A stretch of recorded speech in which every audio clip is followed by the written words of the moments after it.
নমস্কার বন্ধুরা, আজ আপনাদের সামনে নিয়ে এসেছি কৃষক বন্ধু সম্পর্কিত কিছু আপডেট।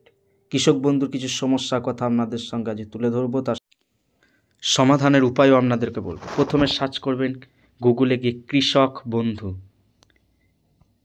কৃষক বন্ধু সার্চ করার পর এন্টার মারবেন, চলে আসবে কৃষক বন্ধুর যে অফিসিয়াল ওয়েবসাইট, সেটাতে গিয়ে ক্লিক করলে দেখবেন এখানে কৃষক বন্ধু সম্পর্কিত নথিভুক্ত কৃষকের তথ্য, ওখানে সিলেক্ট করবেন।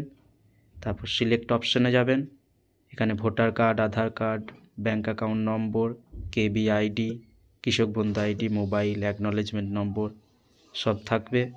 ওখানে মোবাইল অপশানে ক্লিক করবেন।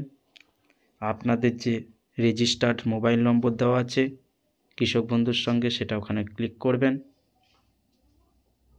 সেটা ক্লিক করার পর এখানে দেখবেন রিক্যাপচা, পাশে যে রিক্যাপচা বলে অপশান আছে সেখানে এখন এরর দেখাচ্ছে, error for site owner, invalid domain for the site কি।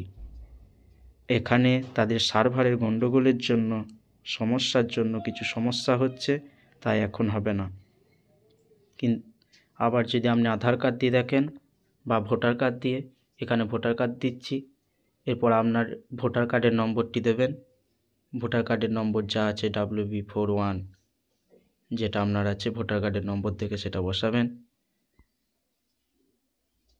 এখানে যেমন আমি একটা বসাচ্ছি, দেখুন এখানে যেমন দিয়েছি WB4189734579, যেটা আপনাদের আছে। এখানে সার্চ করবেন, সার্চ করার পর দেখবেন কোনো কিছু শো করছে না। এখানে দেখিয়ে দেবে recaptcha verification failed, please try again. মানে ওদের যে রিক্যাপচা, ওদের অফিসিয়াল ওয়েবসাইট, ওই অফিসিয়াল ওয়েবসাইটে কিছু প্রবলেমের জন্য এটা হচ্ছে না। কিছুদিন পর আবার পুনরায় চেষ্টা করবেন বা কিছুক্ষণ পর, সেটা জানিয়ে